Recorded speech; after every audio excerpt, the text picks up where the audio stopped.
Or I think a perspective. A lot of the candidates have talked about the particular perspective that they bring to different issues.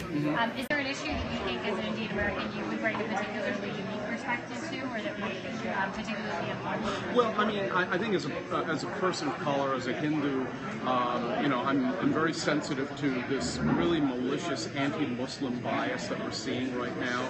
It is my grandfather's citizenship. If you haven't seen the wonderful video that my campaign has produced, it's on the front page of my website. It's 1 minute 41 seconds. My grandfather had his citizenship stripped because he wasn't white, because the 1790 Immigration Act said you had to be a free white man, and that law continued to, you know, control. And so it's frightening the degree to which we are slipping backwards with respect to race and religion. And that if there were one thing as an Indian American Hindu that I think is relevant from my point of view as a person of color, that's it.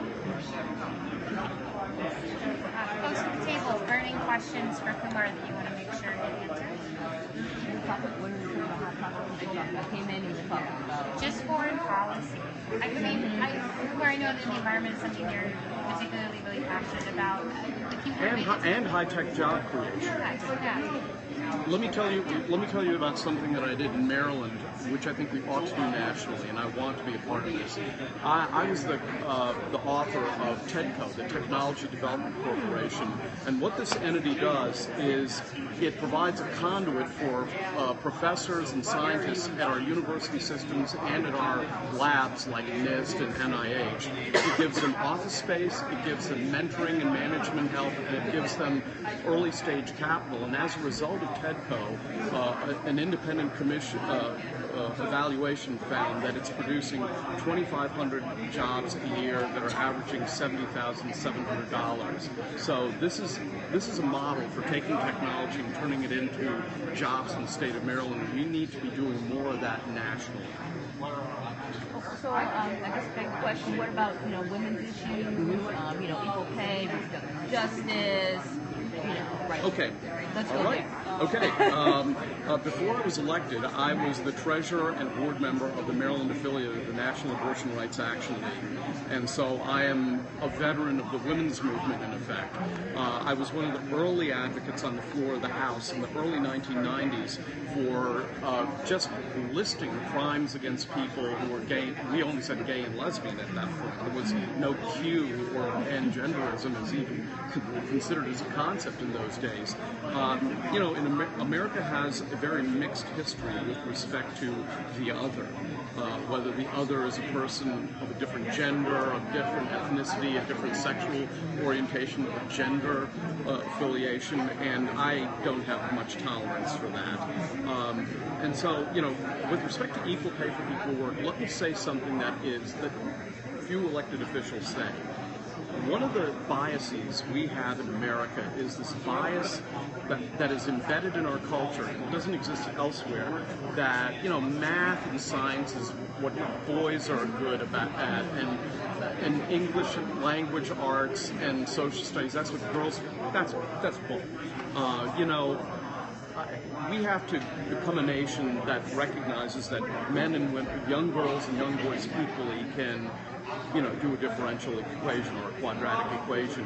That is an embedded bias that is probably accounts for 20% of the income disparity between men and women. And we have to acknowledge it and stamp it out as a society. So as a follow-up to that, when most of the time when the equal pay or equal work is talked about, it's talked about in a gender way. But when you actually look at the numbers, it's actually a racial disparity as well. White men are paid the most, then white women, then black men. White and Asian men, and then yeah. Right. Black men come below white women, Hispanic men, black women, and then Hispanic women at the bottom. One of my currently any solution to that issue is only looked at in a gender way. Would you support actually amendments to whatever's produced out of Congress that allows racial disparity and equal pay to be brought up as well? Yes, in tandem with, but not in place of.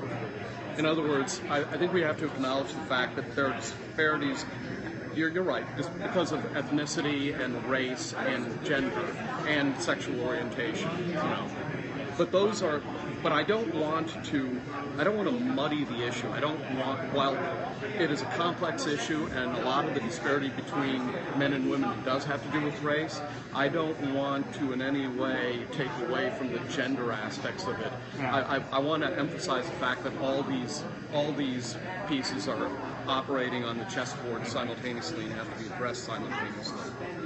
So when push comes to shove, if my right to the same pay as a white man is put up against Chris's right as the same pay as a white man, my right has 2 minutes, folks. 2 minutes. Pushed to the side in support of racism. No. I think that okay. I just wanted to clarify. No. I just want to make it clear that every human being ought to be paid in relation to their skill level, not in relation to who they are genetically or temperamentally.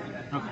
Kumar, I think one thing I'm hearing that if you could clarify is that as a policy approach, your particular question was, would you amend, Right. it was like the Lilly Ledbetter Act, would you amend it to include an equation to create? So I think that was the question. well, Would you that's- approach those differently No. policy-wise? Would you? For example, I've been a supporter in Maryland of including discriminated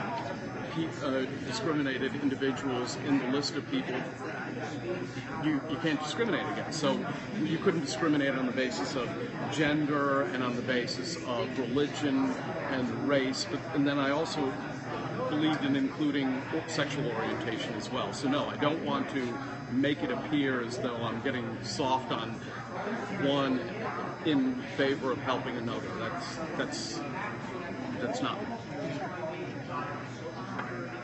Follow-up question or a different question, we probably have time for one 30-second answer.